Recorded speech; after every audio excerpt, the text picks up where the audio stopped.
Hello aspirants and welcome again to Legacy IAS Academy. Now if I have to tell you that the existence of a nation which was only and only due to India is now threatening India, how would we feel about that? Of course, not very good, and that is exactly what is happening and what we will discuss in this lecture. So what had happened?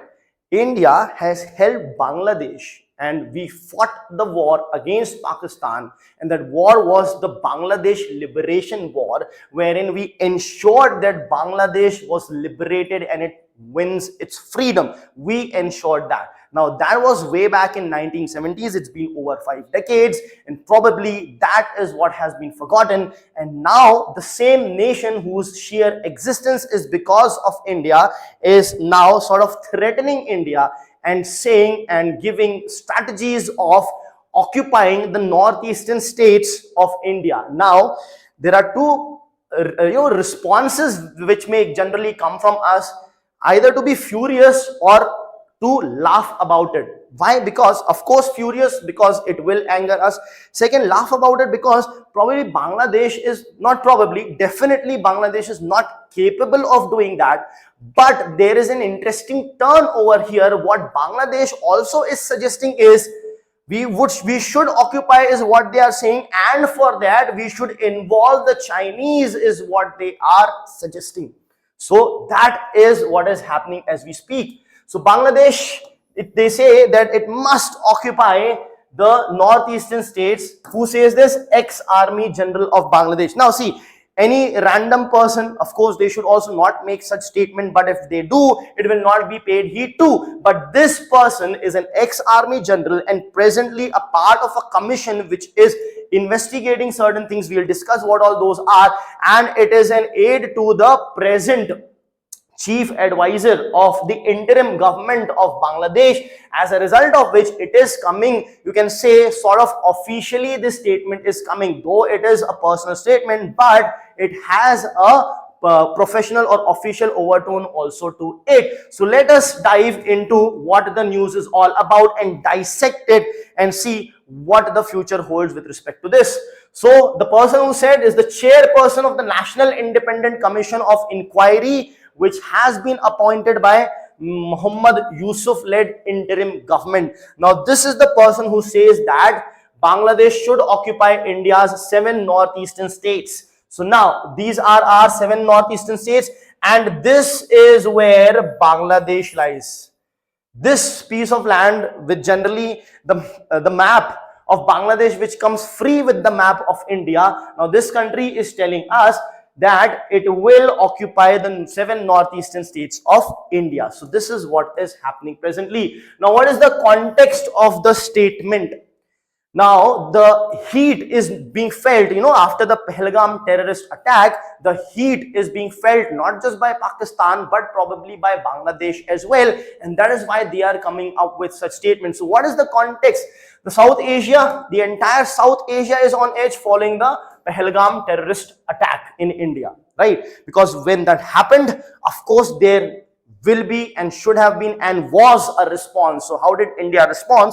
India responded with the suspension of the Indus Water Treaty. It responded by the closure of the Atari border post, the border between India and Pakistan, and downgrade of diplomatic ties. So India had downgraded its diplomatic ties with Pakistan, right? So all these things have happened.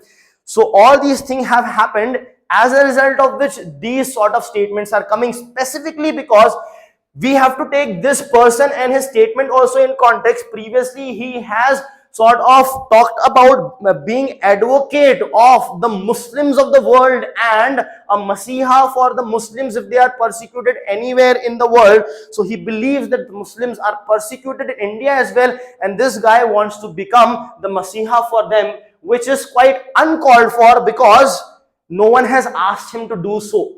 He is a self-proclaimed, he wants to be the self-proclaimed Masiha of the Muslims of the world and thinks that they are being persecuted in India. So that is why I am going to be the Masiha, which no one has requested or asked him to be. So this context is very much important, as a result of which we are taking actions on Pakistan, but it is having an impact on Bangladesh as well. So he said that Bangladesh should seize the opportunity to occupy the 7 sisters I believe it's necessary to initiate discussion with China for a joint military arrangement in this matter.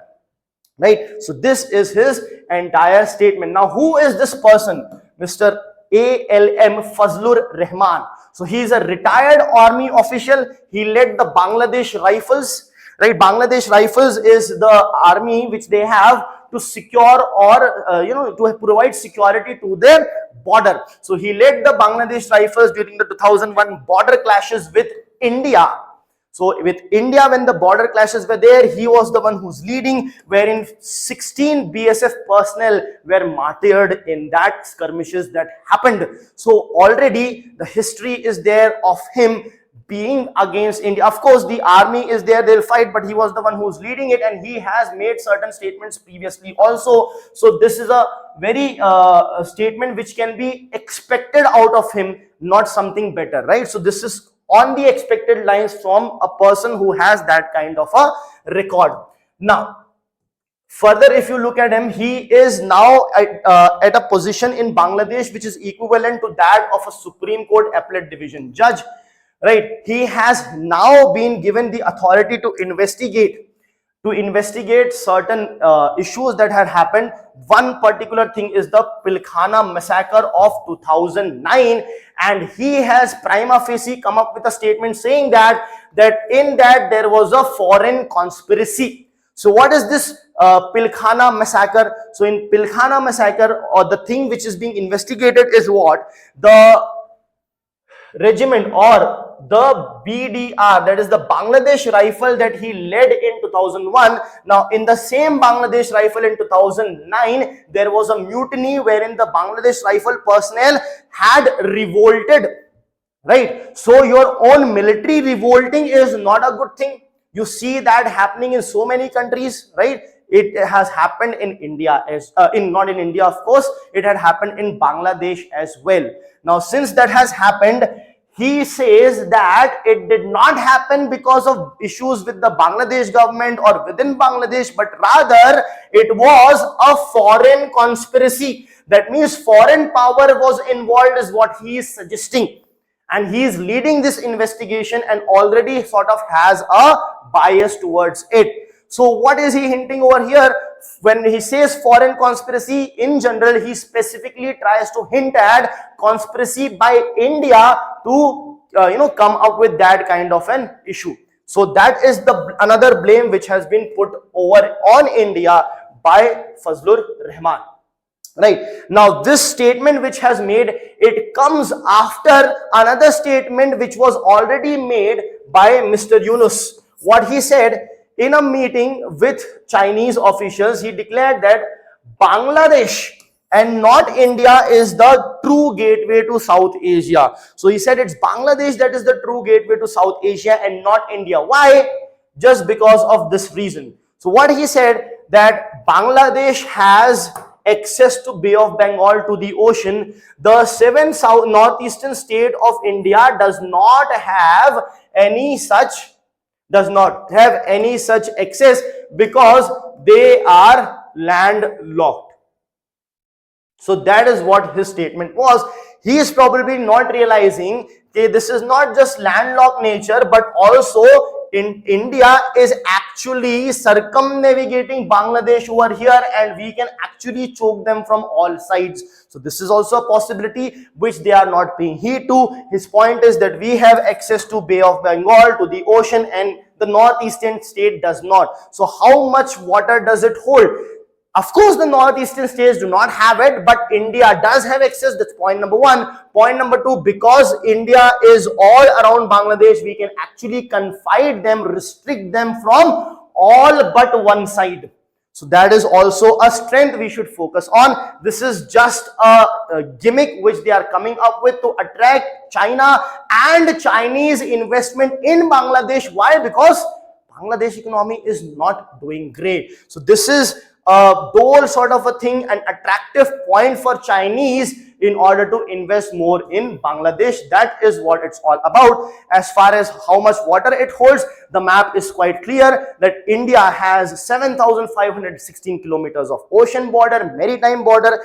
even in Bay of Bengal, near Bangladesh as well. We have West Bengal over here. So all these borders are maritime borders. At the same time, these states may be landlocked, but at the same time, they encompass the entire country of Bangladesh, as a result of which this claim is just a claim to provoke India and at the same time to attract Chinese investments. Now, what does the future hold over here? See, of course, occupying the territory, it's saying is a different thing and doing is completely different. It is just a statement to provoke India and to go closer to China. So they are simply trying to attract China over here. But of course, India will respond that like it always does, and the response will be very direct and resounding. Thank you.